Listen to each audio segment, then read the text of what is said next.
হামের টিকা দেওয়ার লক্ষ্যমাত্রা 93% অর্জিত হয়েছে বলে সরকার দাবি করলেও জনস্বাস্থ্য বিশেষজ্ঞ বলছেন শুধু টিকা দিয়েই শিশুদের মৃত্যুর মিছিল ঠেকানো সম্ভব না। হামের মৃত্যু ঠেকাতে এই মুহূর্তেই ত্রিমুখী লড়াই জরুরি বলেও মনে করেন তিনি। বিস্তারিত জানাচ্ছেন আরফাত সিদ্দিকী।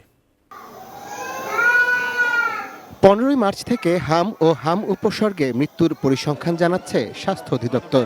প্রথম 20 দিনেই মৃত্যুর মিছিলে যোগ হয় 100 শিশু।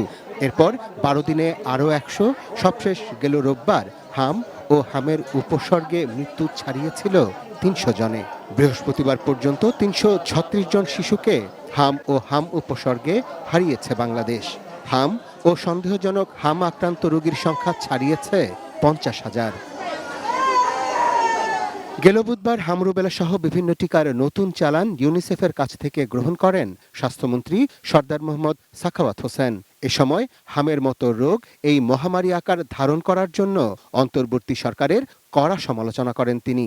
তারা 24-25-এ কোনো ভ্যাকসিনেশনে যায়নি, কোনো ভ্যাকসিন কালেক্ট করেনি। এইগুলি সকলগুলির অ্যাকুমুলেটেড অ্যাডভার্স ইফেক্টটা আমাদের উপর পড়েছে।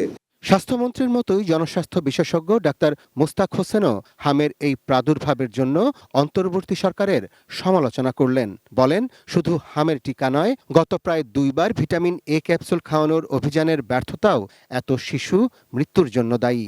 অন্তর্বর্তী সরকার অনেক গুরুত্বপূর্ণ সিদ্ধান্ত নিয়েছে, তারা নিজেরাই, যেটা তাদের নেওয়ার কথা না, কিন্তু এইটাকে তারা গুরুত্ব দেয়নি। তবে শুধু টিকা দেয়া এখন আর হামের মৃত্যু ঠেকাতে যথেষ্ট নয় বলে মনে করছেন রোগতত্ত্ব, রোগ নিয়ন্ত্রণ ও গবেষণা ইনস্টিটিউট IEDCR এর উপদেষ্টা ডক্টর মোস্তাক হোসেন। দ্রুত মৃত্যুর মিছিল কমাতে 3টি জরুরি পদক্ষেপ নেয়ার পরামর্শ দেন তিনি।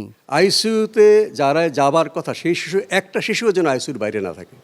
প্রয়োজনে বেসরকারি হাসপাতালে আইসিইউকে সরকার অধিগ্রহণ করে একটা অংশ থাকবে যারা অলরেডি আইসিইউতে আছে তাদের জন্য, আরেকটা অংশ শিশুদের জন্য রাখতে হবে। এনআইসিইউতে যারা যাবে তারা খুবই অল্প বয়স, তাকে আগের থেকে অক্সিজেন দেন। ফার্স্ট লাইন হচ্ছে আইসিইউ, দ্বিতীয় হচ্ছে অক্সিজেন, তৃতীয় হচ্ছে যারা এখন হামে আক্রান্ত হচ্ছে, প্রান্তিক পরিবারের শিশু যারাই জটিল অবস্থায় যায়, অবশ্যই সেকেন্ডারি হাসপাতাল যেমন উপজেলা হেলথ কমপ্লেক্সে ভর্তি করতে হবে।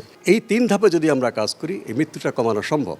এদিকে স্বাস্থ্য মন্ত্রণালয় জানিয়েছে, রোববারের মধ্যেই বিভিন্ন ধরনের 1,08,00,000 ডোজ টিকার চালান দেশে পৌঁছবে। এতে শিশুদের টিকার আর কোনো ঘাটতি থাকবে না। Arafat Siddiqui, ATN news, Dhaka.